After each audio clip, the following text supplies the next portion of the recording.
အားလုံးပဲမင်္ဂလာပါဒီနေ့အကိုချုပ်ထားတဲ့အင်ဂျီပုံလေးကိုပြပေးမှာဖြစ်တယ်ပေါ့နော်အခုဒီမှာဆိုလို့ရှိရင်အကိုကတော့10 cm အခြေခံပတ်တန်မှုသုံးမှာဖြစ်တဲ့အတွက်ကြောင့်မို့လို့ပခုံးတောက်ပါတယ်အဲ့တော့ဒီပခုံးတောက်ကိုထပ်ပေးမယ်နော်တကယ်လို့လက်မသမားတွေဆိုလို့ရှိရင်လည်းအကိုတွေဒီလိုမျိုး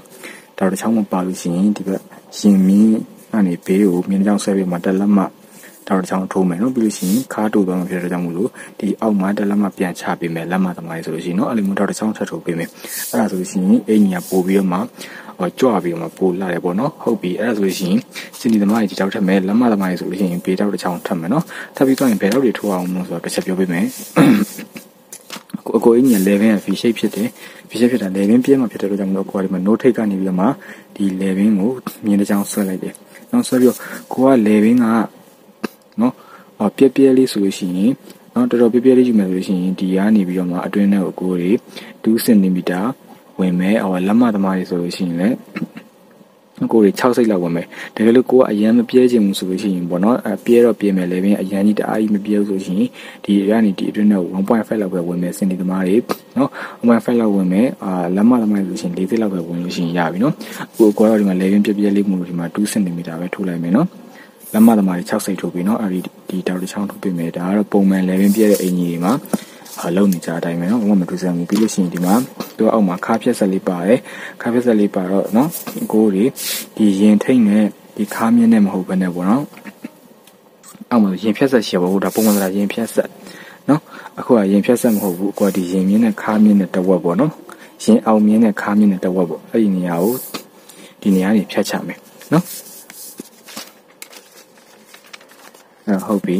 ဒီမှာပတ်တန်ကိုကိုတွေဖြတ်လိုက်မယ်နော်ဖြတ်ပြီးတော့ဘောတောက်တွေကိုတိတ်ကပ်ပေးမယ်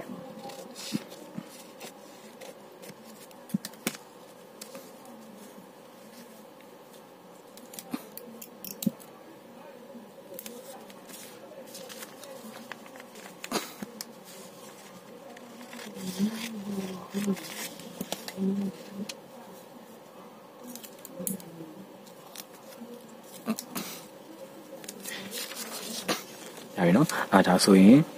တောက်ထက်တာတွေကတော့ပြီးသွားပြီနော်ပြီးသွားပြီဆိုတော့အင်ကြီးကဘယ်လိုမျိုးလုံးဆိုလို့ရှိရင်အခု11က V ပုံဖြစ်တဲ့အတွက်ကြောင့်မို့လို့ဒီမှာပခုံးတစ်ဝက်လောက်နော်ပခုံးကိုတန်ဖို့တဝက်ဝက်မယ်မဝက်ခင်မှာအခုတို့က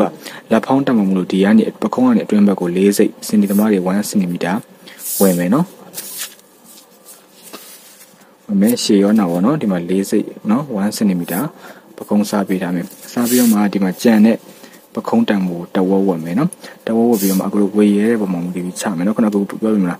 11ချရများရင်2 cm စားမယ်11အရင်မချအောင်ဆိုရင်1.5 cm နော်အဲ့လိုချမယ်ဆိုကိုကတော့ဒီမှာပခုံးကိုတဝက်ဝက်ပြီးတော့မှအဲ့ဒီကနေပြီးမှဒီရင်ကျယ်မြင်းလောက်ချီကိုလမ်းပြီးတော့မှ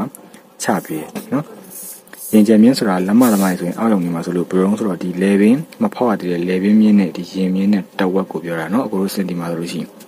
တချို့လက်မရဲ့ရင်ကျယ်မြင်းတွေကဒီအောက်ကိုရောက်နေမှာဆိုလို့နော်အဲ့တဝက်ကိုလမ်းဖောက်တယ်ဖောက်ပြီဆိုလို့ရှိရင်အခုကဒီနားကနေပြီးတော့မှနော်ဒီလိုစောင်းလေးနော်ဖြတ်ချထားတဲ့သဘောတရားဒီ11မြင်းရဲ့တဝက်လောက်ဖြစ်ပေါ့နော်ဒါမှမဟုတ်အပေါ်တက်ကိုကြိုက်တယ်လို့ထားလို့ရတယ်နော်ကိုကြိုက်တယ်လို့နေရာနေပြီးမှဒီလိုမျိုးလေးဒီနားကိုတောင်းမှန်ကြနော်ဒီနားကိုတောင်းမှန်ကြဒီလိုမျိုးလေးတစ်ချောင်းတစ်ချက်ဖြတ်လိုက်မယ်နော်အဲ့နားလေးဖြတ်မယ်ပြီးလို့ရှိရင်အခုကဒီအောက်ကနော်ဒီခါရဲ့ဒီရင်ဖြတ်ဆက်မြင်းရဲ့အောက်ကိုတဝက်ဝက်ထားတဲ့ဒီနေရာကိုလည်းဖြတ်ချမှာနော်ဒီနေရာကိုလည်းဖြတ်ချမှာဆိုတော့ဖြတ်ချမှာပြီးတော့ဘာလို့မလဲဒီအောက်ကိုဆိုတော့နော်ဒီဝဝက်ကလေးနော်ဝက်ကလေးပြန်ဝက်ပေးမယ်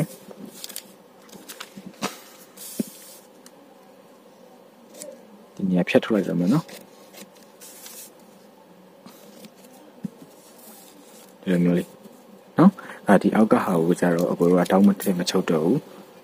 ဒီလိုလေးဆက်ပေးထားမယ်နော်ဟုတ်ပြီဒီပေါ်မှာဟာကိုကြတော့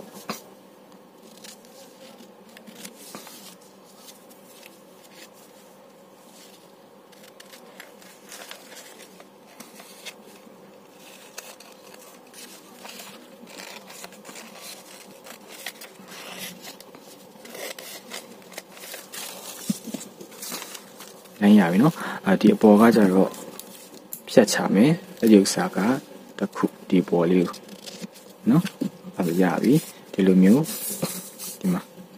ဒီလိုမျိုးလေးနော်အဲ့တော့ဒီခက်လေကောင်ကနေပြီးတော့မှဒါကိုခွဲမှာမခွဲခင်မှာအကိုကဒီပုံမှာဘာလို့ယူမလို့ဆိုရင် lining ပြားကိုအကိုက2လက်မှစင်တီသမားဆိုလို့ရှိရင်5 cm အပြားကိုဒီလိုမျိုးအပေါ်ဒီအပေါ်မှာပြန်ယူမှာ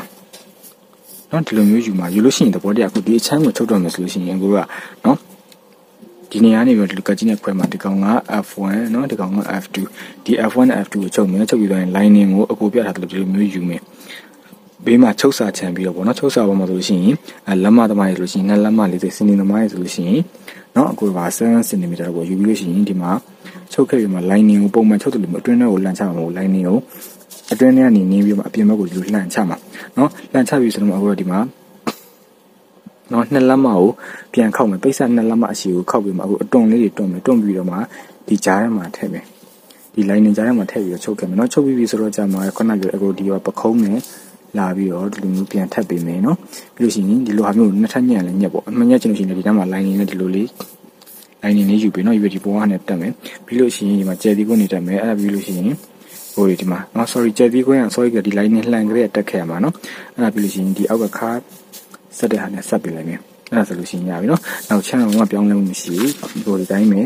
နော်ပခုံးချင်းပြင်ပြီးတော့မှစုံပြီးတော့မှနောက် level ကိုဖောက်လိုက်နော်ဒီလို level နည်းနည်းပြဲတယ်ဆိုရှင်ကြောကျယ်မြင်းကနေဒီပေါ်ကိုနော်အကူမြင်းတောက်ထိုးသလိုပဲ1 cm လက်မသမားလေးဆိုလို့ရှိရင်3စိတ်လောက်တောက်ကလေးထိုးပေးလိုက်နော်အဲ့ဒါဆိုလို့ရှိရင်ရပြီလက်ဖောင်းပတ်တန်းတော့ဘယ်လိုပုံမှန်ခွဲကားလက်ဖောင်းပတ်တယ်မယ်နော်အချုံနေကြတယ်ဆိုလို့ရှိရင်တော့တိမှာပါအတိုင်းပဲတက်လိုက်လို့ရှိရင်ရပြီနော်ဗီဒီယိုရှိနေမှာဆိုကိုလက်ပတ်တန်းတော့ပြရမပေးတော့